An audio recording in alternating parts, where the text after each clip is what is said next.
कुणाल, आपने अनफिट होने की बात की और अनफिट होने से ही जुड़ा मेरा आखिरी सवाल भी है। हार्दिक पांड्या अनफिट हैं, जो टी20 के कप्तान थे। सूर्य कुमार यादव को कमान दी गई। अब दिलचस्प बात यह है कि क्रिकेट में समीकरण सिनेरियो कितनी तेजी से बदलते हैं। मैं इन दो मैचों के बाद मैंने देखा तमाम खिलाड़ियों के स्टेटमेंट आप पढ़ लीजिए जो सूर्य कुमार यादव की बहुत तारीफ कर रहे हैं। कोई कह रहा है कि साहब उन्होंने हमसे कहा फेयरलेस क्रिकेट खेलो। कोई कह रहा है कि जो उनका बैटिंग का कॉन्फिडेंस है वो उसको अपनी कप्तानी में लेकर जाते हैं। सूर्या खुद कह रहे हैं कि मैं जब ड्रेसिंग रूम से निकलता हूं बल्लेबाजी करने तो कप्तान वाला जो रोल है वहां ड्रेसिंग रूम में छोड़ के आता हूं, फिर वापस जाके उसको पकड़ता हूं।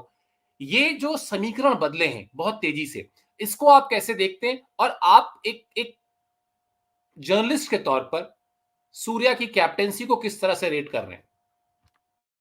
सर, जो उनका स्वभाव है वही उनकी कप्तानी है। जो फियरलेस है, जिसे लोग कहते हैं फियरलेस कह लो, कुछ लोग कहते हैं कि भाई ये इसको सब्र नहीं है, मतलब ये आराम से रुक के नहीं खेल सकता है, सिर्फ पांचवें गियर में खेल सकता है। वो कप्तानी भी वैसे ही करते हैं कि भाई मेरे को तो एग्रेसिव ही रहना है। मतलब वो एग्रेसिवनेस जो है वो दिखाई देती है, उनके खेल में भी दिखाई देती है, जब वो बल्लेबाजी करते हैं उनकी कप्तानी में भी दिखाई देती है कि वो विकेट्स के लिए जाते हैं। वो बहुत जो फील्ड प्लेसमेंट भी उस तरीके से रख रहे हैं कि भाई मुझे विकेट चाहिए, मुझे मैच खत्म करना है, क्लोज करना है। बचने के लिए नहीं जाते। कुछ कप्तान बचने के लिए जाते हैं, कुछ बॉलर्स बचने के लिए जाते हैं, यहाँ पर वो बचने के लिए नहीं जाते। और वही कॉन्फिडेंस वो अपने खिलाड़ियों में देते हैं कि कोई बात नहीं, चौका पड़ गया, कोई बात नहीं, छक्का पड़ गया, कोई बात नहीं, तुम आउट हो जाओगे, कोई दिक्कत नहीं है। यहाँ पर तुम अपने आप को एक्सप्रेस तो करो, जो तुमने सीखा है, जो तुम मेहनत करके यहाँ तक पहुंचे हो। कुछ अलग नहीं करना है भाई, जो मेहनत करके तुम यहाँ तक पहुंचे हो उसी को यहाँ पर रेप्लिकेट करना है। कोई प्रेशर लेना नहीं है। अगर आप प्रेशर नहीं लोगे तो आप वही चीज कर पाओगे जो आप डोमेस्टिक लेवल पे करके आ रहे हो और आपने अच्छे से किया ही हुआ है। तो वो वही कॉन्फिडेंस वो यहाँ पर देते हैं। तो अच्छी कर रहे हैं कप्तानी। एक अच्छा विकल्प, मतलब आपका बैकअप के तौर पर तैयार हो रहा है। मगर हाँ, दूर दराज का अगर हम दृष्टि देखें तो ये एक बड़ा क्वेश्चन मार्क जरूर है कि भाई आपकी 11 मैचेस बचे हैं, तो ठीक है आप उस खिलाड़ियों को मौका दे रहे हो, मगर इन 11 मैचेस में कप्तानी भी तो कोई एक करेगा। कि कप्तानी कोई आप बदलते रहोगे। 2021 से लेके अभी तक 9 कप्तान आप टी20 के अंदर बदल चुके हो। 2 और दे दोगे तो 11 पूरे हो जाएंगे, मतलब जो 11 खिलाड़ी खेलते हैं। तो आप यहाँ पर कप्तानी में भी तो कोई कंसिस्टेंसी रखोगे। अब वो अनफॉर्चुनेट है कि भाई आपने जिस आदमी पे दांव लगाया था वो इंजर्ड हो गया। अब वो इंजरी से वापस आएंगे जी आईपीएल में। आईपीएल में आएंगे, वो आप आईपीएल में कप्तानी करेंगे नहीं, क्योंकि वहां पर करेंगे रोहित शर्मा।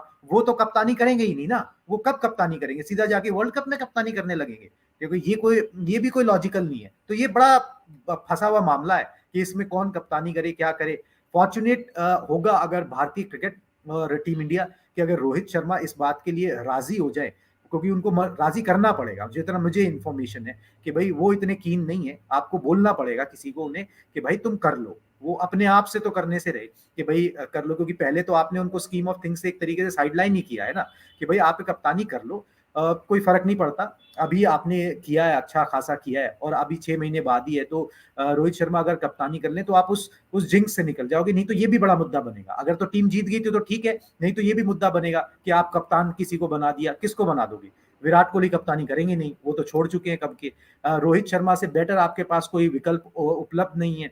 अब हार्दिक पांड्या का तो सिनेरियो सबके सामने है। जब वो अहमदाबाद से अपना मुंबई चले गए हैं, जीटी से एमआई चले गए हैं, तो वो कहीं कप्तानी कर नहीं रहे। अब वो सीधा वर्ल्ड कप में कप्तानी कैसे कर लें?